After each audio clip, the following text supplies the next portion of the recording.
We traveled the world and stayed in 18 different countries for various amounts of time, and we chose Canada, and here's 5 reasons why.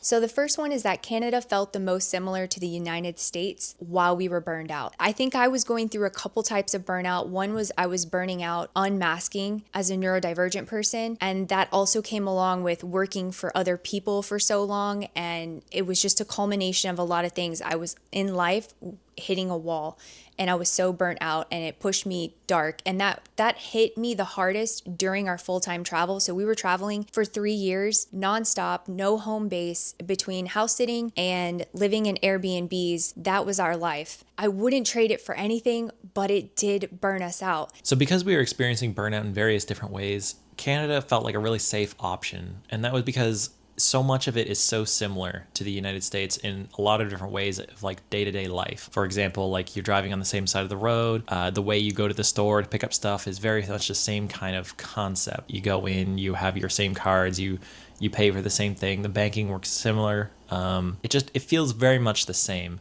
So it's very easy to adapt Canadian lifestyle from the United States. Don't forget about Quebec. This is, of course, excluding Quebec because a lot of things are very different there, even for Canadians with like their own taxes and systems and stuff. So like we're not talking about Quebec. Obviously, there's differences there, and we weren't moving to Quebec, so it just made sense that like it wasn't a big deal. Like it felt very much not so much of a culture shock. Not so much of a culture shock. On I didn't a want high to say level. culture shock, but it Yeah. was. Okay. So like on a culture shock of like day to day when you're walking Yeah. somewhere to go get a coffee, or you need to get groceries, or if I need to drive somewhere, or it's just like day to day life. When you're living in a country that isn't so similar, it becomes just a little bit of friction. Every time you go to do something, it's a little friction. I got to pull out Google Translate. Yeah. And I'm not making complaints about this. I'm saying this was the reason. Going through all of that burnout, the friction was so much less coming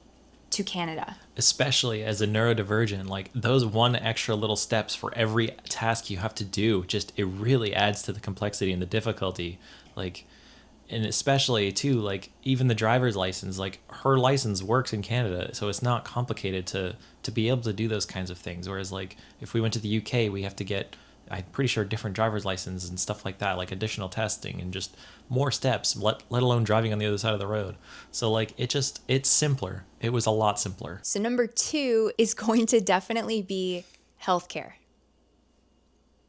I don't feel like I need to say much about this topic, and I do feel like I'm the one to say this about the topic because I didn't come from a country where healthcare isn't something that breaks you financially. So I think I really just leave it at that. Like in Canada, I no longer have to worry about if I'm sick. If I go to the hospital, if an accident happens, like I don't even think Americans realize how much we internalize the fear of getting hurt or the fear of getting sick, and not in a way that's like, oh my God, that's gonna suck, that's gonna hurt. It's more like, I can't afford this.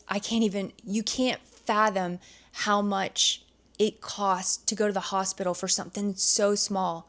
So if you had food poisoning, and it was the worst of the worst and you needed to go, I mean, it's just food poisoning. They're probably going to give you some IV fluid and some anti-nausea medicine, but that bill is what's going to kill you. It's a fear. And like as a kid in the States, you don't have that fear because you grow up with it. It's what you know every day. But as you get older, that fear really increases because, we're all gonna someday, and you want to be prepared. And Canada has a system that helps you be prepared and protects you, and it's a safety net that Americans don't understand. And I'm so grateful and appreciative for it. And I know there's Canadians that are going to come into the comment section and say like, but like there's problems, there's XYZ, the wait times are horrendous. And some of this is true, and especially in certain circumstances. But like when it comes to emergency things, they will help you first, like because it is like the first priority over non-emergent problems.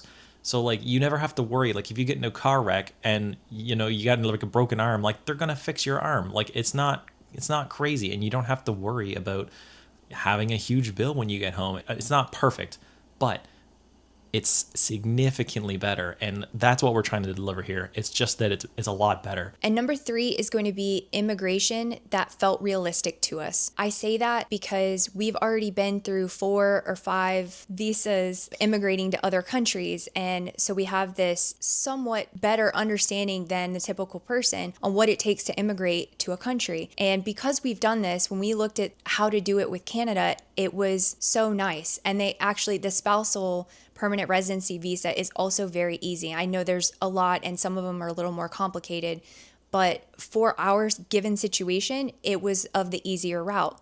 And because of that, it pushed us to do that because immigration visa paperwork is a headache. Just looking back now, also just got PR. Just got permanent residency, literally like yesterday or the day before. So very fresh. So exciting. So exciting. And I did the whole process by myself with Cody, but it's mostly like I'm providing all of my information. I didn't have to talk to a single person.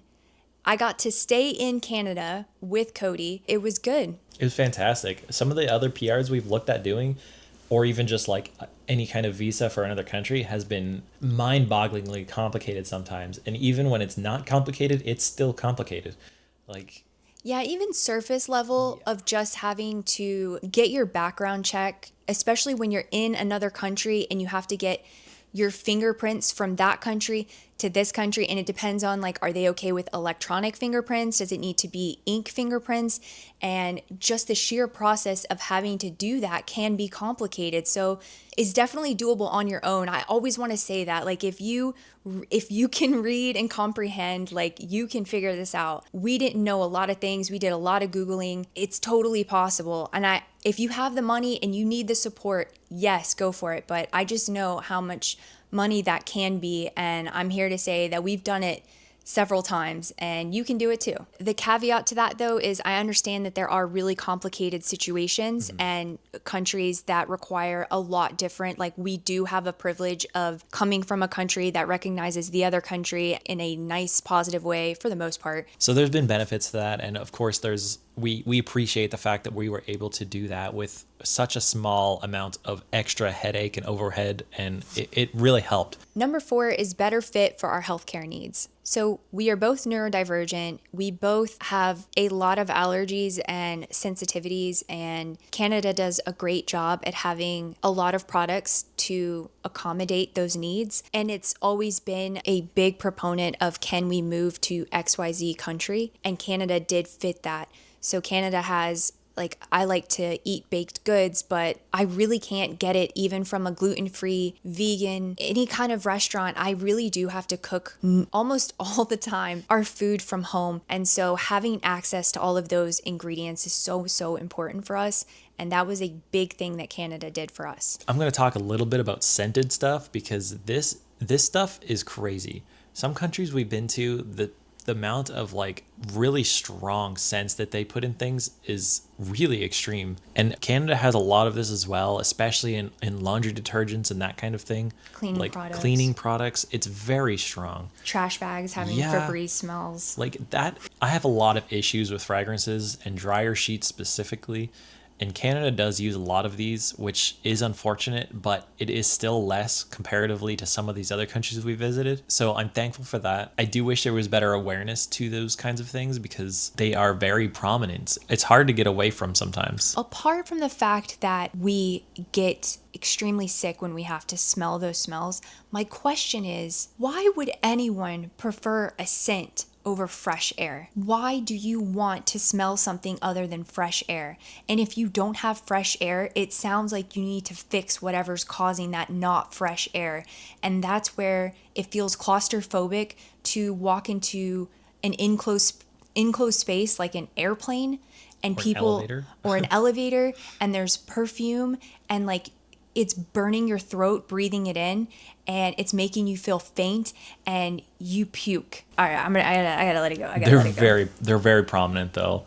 And number 5 is astrocartography. Astrocartography was introduced to us, I don't even know when at this point, and it's been a big part of my life. I spent long periods, very long periods of studying my own astrocartography map and just learning about astrocartography in And if you're not a fan of astrology, you may just want to skip this whole section because I am specifically going to talk about astrology, not on a deep level, but just how we used it. It's also not easy ever telling or explaining to someone, hey, why do you want to live there? And it's like, yeah, so I was looking at this map and my good lines are over there. So I wanted to be like, let me try that out for a little while. And we did plan some of our trips and visit some cities in different countries specifically because there were some good lines and we wanted to see what that's like. And then there were times I went where I knew I'd have a poor line or a line that just wouldn't be great energy, and I tried that out too. So I have a lot of data just on myself, how I felt. And it also really helps that our lines are close together. So wherever is good for one is usually good for the other. It kind of like he follows just a little bit behind my lines. And I think that's so cool. Almost like it was meant to be. Almost like it was meant to be. I've spent time near my good lines and the energy is tremendously better. And so that was another part of picking Canada, is knowing that there was going to be a spot that we were excited to try out. And like you might be saying like woo woo placebo effects or whatever, but like at the same time she's experienced it before looking at it to know what it was. She said she'd be feeling really bad and then she'd look at it and she'd be like, this actually is exactly how I'm feeling. So it's like, at what point does it stop becoming pure chance and random and just like not real, like placebo effect, and it actually has some kind of something to it? We also use astrocartography as a tool and not an end all be all. Yeah. It's not going to completely control our lives. It's just something we've used, tested, tried out, and it's worked really well for us. So, and that would be our fifth reason why we picked Canada. After traveling, visiting, and trying to move to as many countries as we have, this is why we've picked Canada. And right now, this is where we're at, and this is what our current future holds. So yeah, let us know what you guys think.